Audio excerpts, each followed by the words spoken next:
Where do you begin? This is the recording studio that I built that I'm going to be tearing out because we have another one on the way. There's some glass flutes that are very fun to play. I made that board behind it. This is Karina's guitar right here, and a place for Karina's foot. And this is the actual studio.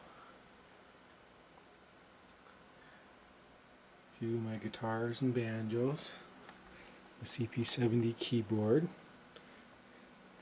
and of course a Roland electric keyboard. It's my bass.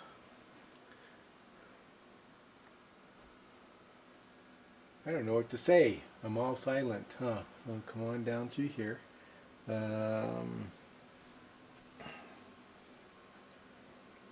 Here's the closet where I do all the keyboarding. And here's software and stuff. Using a Mac Pro.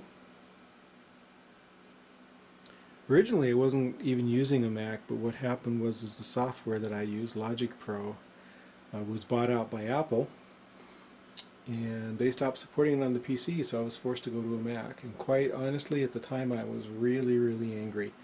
But it turned out that the Mac was such a stable machine as compared to the PC that I decided that it was a good move to do that. So here's some equipment here that I have going. One side of my outboard equipment. Good old cassette players. Used to use those all the time. Of course, we don't use those anymore. It's a hard disk recorder and various pieces of gear. And of course, there's the speaker cabinets. Got these ideas for doing this upholstery and everything from a guy by the name of Robin Freeman. He was a person that taught me a lot of cool stuff about sound engineering.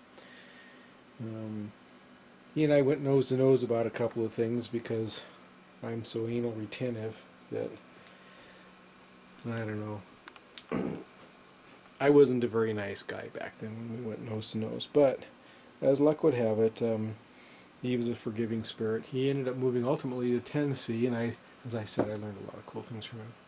So this is the rack that I use actually when I go to the church and play lead guitar. I use that rack. And I use this pedal board here, and I got another one back there, the pod for my bass. That's sitting back there. Underneath here is all cases and things like that. And there's my digital console. Has automation, of course, and all of that cool stuff. This is the first drum machine I ever got. I think I actually bought this from T-Bone, and I also got this here Tascam. That came from T-Bone as well.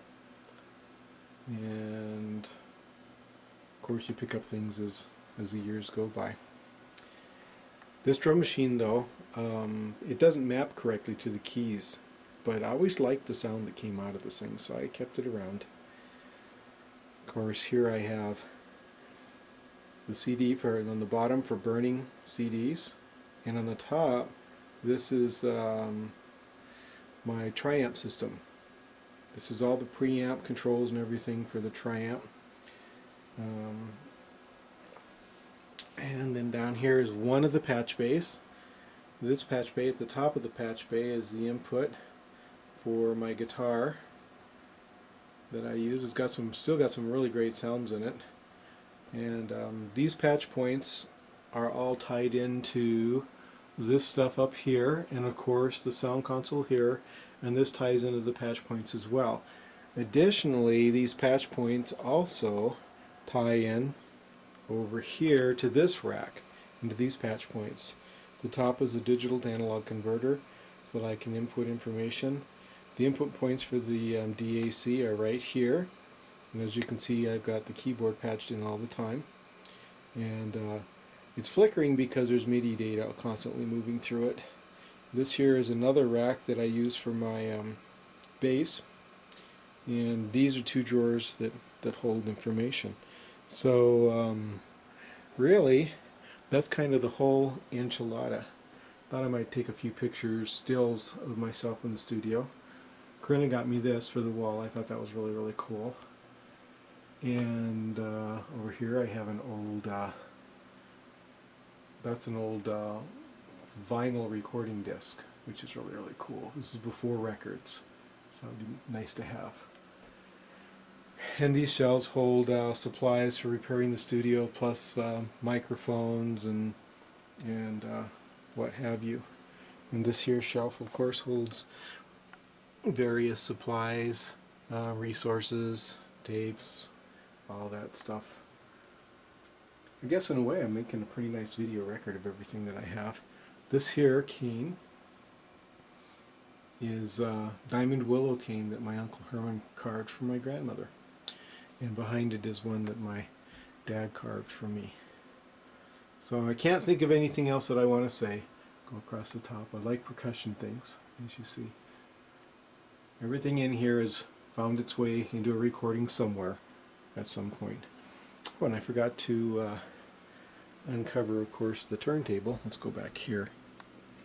Pull this out of the way.